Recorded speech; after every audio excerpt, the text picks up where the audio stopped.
I'm going to utilize this opening statement time to talk about a real focus of this morning's hearing, and that's the Grand Canyon.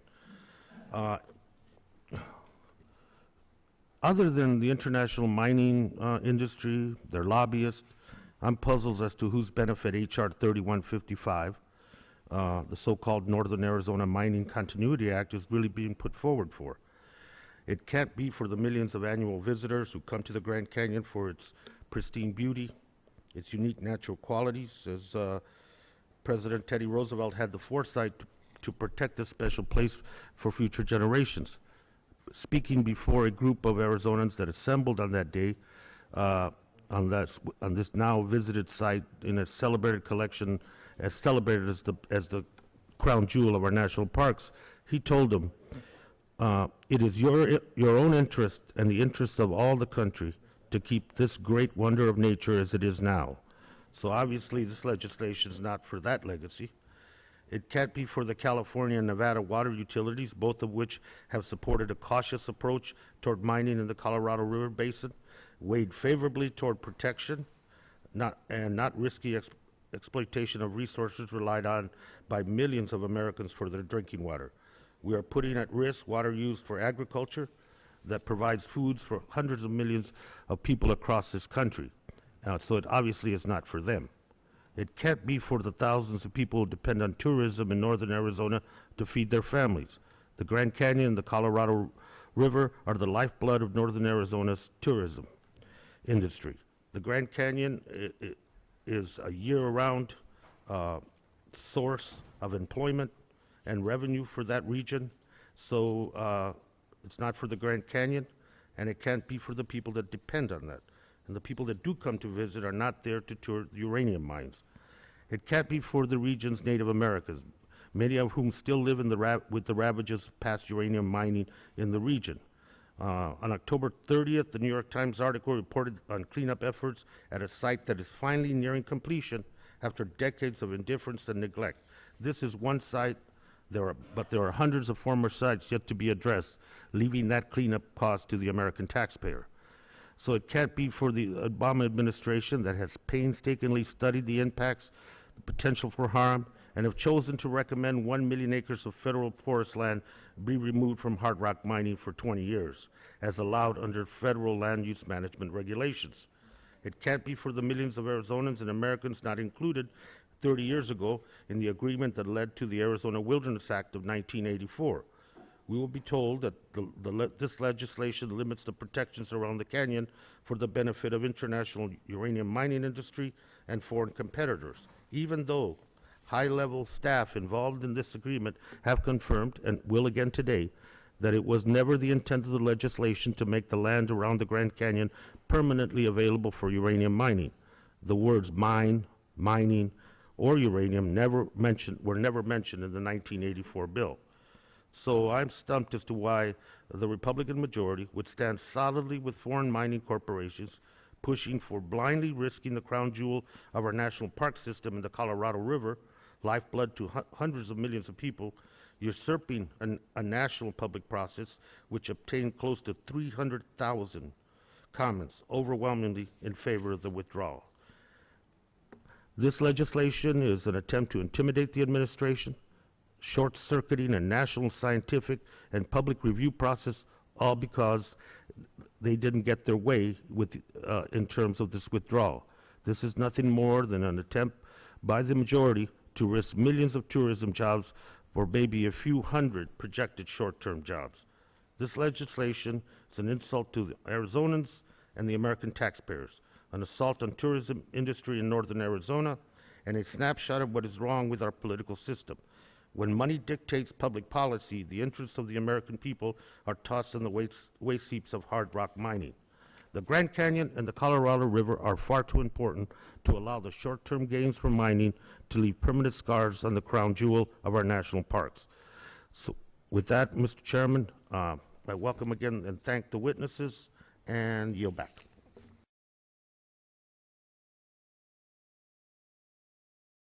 That we came to an agreement after 2 years of negotiations and agreement for a landmark bill that preserved 3 million acres of our most beautiful state in permanent pristine status. The price for that was that the Arizona Strip be open for multiple use, all of it, all of it. And anyone who characterizes it as different were not there or are not telling the truth. The people of Arizona and the people of this country deserve to have this part of our state be exploited for mining. America needs it. America needs the kinds of materials. We need the jobs. We have, even though we have members of Congress who want our state boycotted and cost us jobs, we want jobs in Arizona. We want people to come to Arizona and hire people. And we believe that this is important for our national security interests and for the financial interests and the job opportunities for many of my fellow citizens. And we encourage them to come to our state and establish their businesses and their work there. So again, this is an example, frankly, Mr. Chairman, of elections have consequences. I can guarantee you if the 2008 elections had turned out differently, we wouldn't be discussing this issue.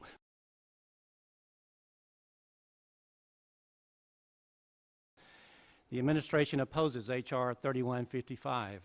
We urge the committee to allow the comprehensive environmental review process, which was begun more than 2 years ago, to continue to a final decision. This process includes broad participation by 11 federal, state, tribal, and county cooperators. Interested stakeholders and the public have sent in nearly 380,000 comment letters. Based on scientific analysis done thus far, the public comments received, and the incomplete or unavailable information about impacts of chemical and radiation hazards on fish and wildlife, springs, and waterways, the Secretary selected the full 1 million acre mining withdrawal as the preferred alternative. A final decision on a course of action will not be made until the Secretary signs a record of decision. The administration opposes H.R.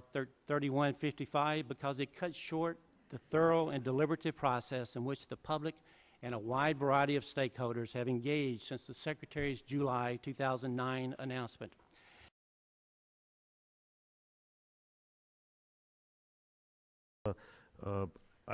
Earlier we heard the issue of national security and to be able to produce our own uranium so that we don't import as much as we're importing now, and that would enhance our national security.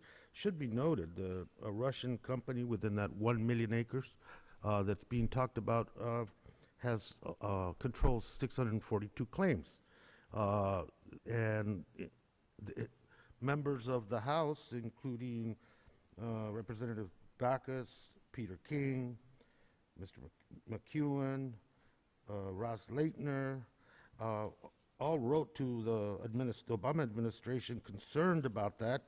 And to quote them, "We remain concerned that Iran could receive uranium supplies through direct or secondary proliferation." The House members wrote in opposition to those claims, but the claims remain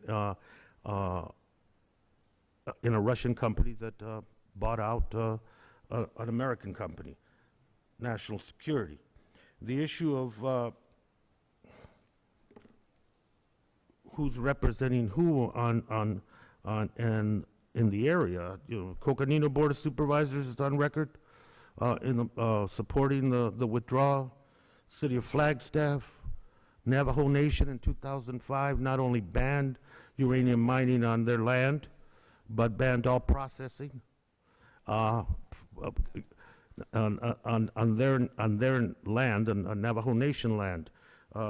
So, in this debate about what to do with this withdrawal, there is significant, the opposition is not isolated to one or two people, I would add, and there was 300,000+ comments in the withdrawal, the vast majority of them favorable. Well, it's not a popularity contest. One should not claim purity of opinion because they represent an area that happens to support opening those areas up.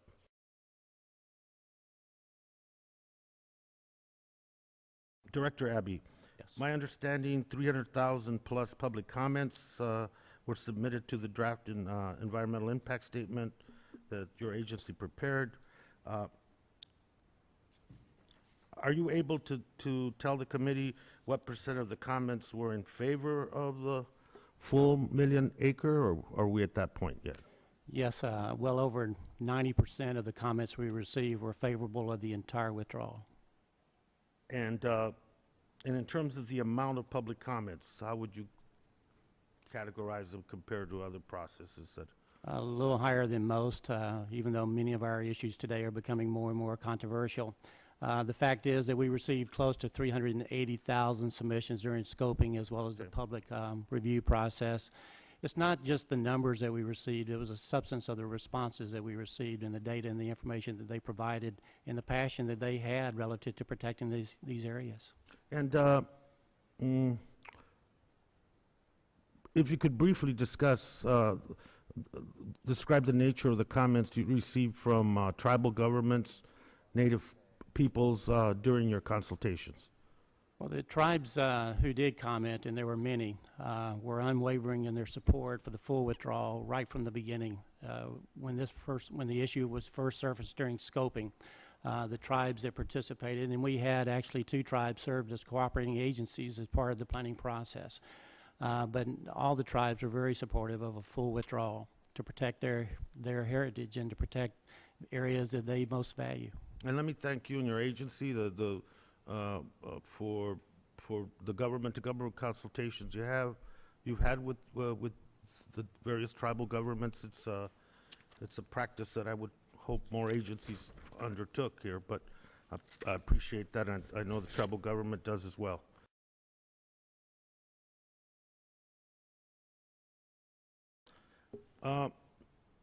Ms. Wenrich, let me ask you a couple questions. Do you stand to benefit personally if the department's proposed withdrawal is terminated? In other words, would you benefit financially if the bill you are testifying on were enacted and became law? Just like everybody in northern Arizona, I stand to benefit from having a job. And, but if you're thinking that that's going to affect my testimony, I might point out to you that I am a research scientist with a PhD. I have done almost all of this research prior to this. I'm asking if, well, Mr. Chairman, let me just submit for the record copies of an Securities and Exchange Commission filing by American Energy Fields Incorporated that states that the witness will receive at least $225,000 for selling 61 uranium claims that she currently owns in northern Arizona once that withdrawal is terminated. Is that SEC filing correct, Ms. Wenrich? I think you need to give me the courtesy of explaining the fact that everything that I have done in this research was prior to me owning those claims that I started 2 years ago. All research is based on previous work that was done long prior to this. When I was a government scientist and when I worked for the International Atomic Energy Agency. As a scientist, I believe in giving all the facts, and I challenge you to find where my facts are erroneous. So I think whatever my career opportunities are irrelevant to what I'm presenting here. The question, is the filing correct or not? I just said it was correct. It was? Yes, it is correct. Out of time, sir.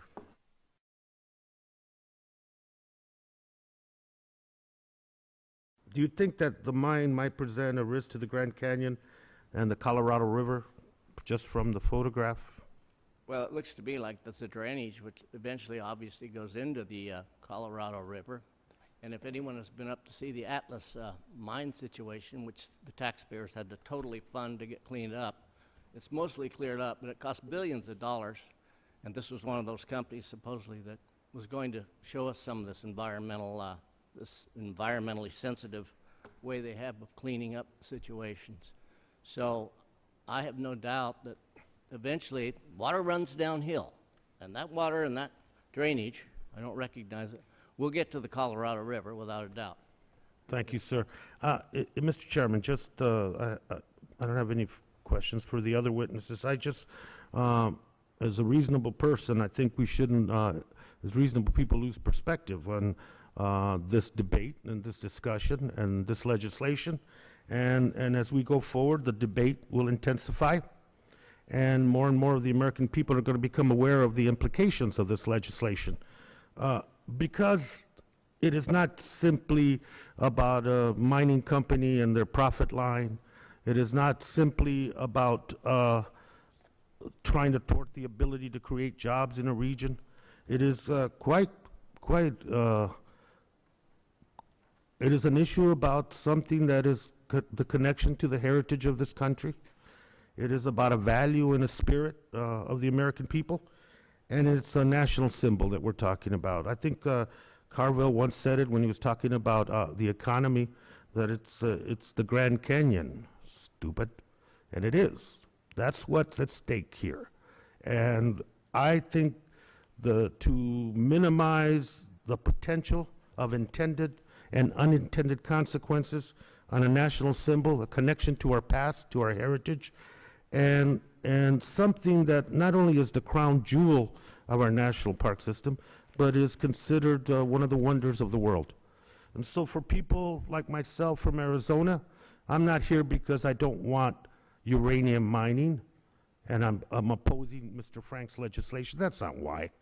I'm here as a person from Arizona and as a citizen of this nation to say we are potentially risking the very symbol that has sustained what this country was in the past, and generation after generation have enjoyed and wondered and thought about what that meant. And now, so it's not about anti-mining, it's about pro-Grand Canyon. And so the debate will come down to that. And we are not destroying mining by saying, for the sake of the Grand Canyon, the crown jewel, 12% of the available land for uranium mining will be withdrawn for 20 years so that we may provide a buffer and some level of security for the generations to follow, that their national symbol will be there, and that the ability to not only visit, but enjoy and contemplate what that means will be available to the American people. That's why I stand in opposition, because I'm for the Grand Canyon, and I believe as this legislation goes forward, the debate will intensify, and the American people will come to the realization that what's really at stake and what's really at risk here. With that, thank you, Mr. Chairman, and I yield back.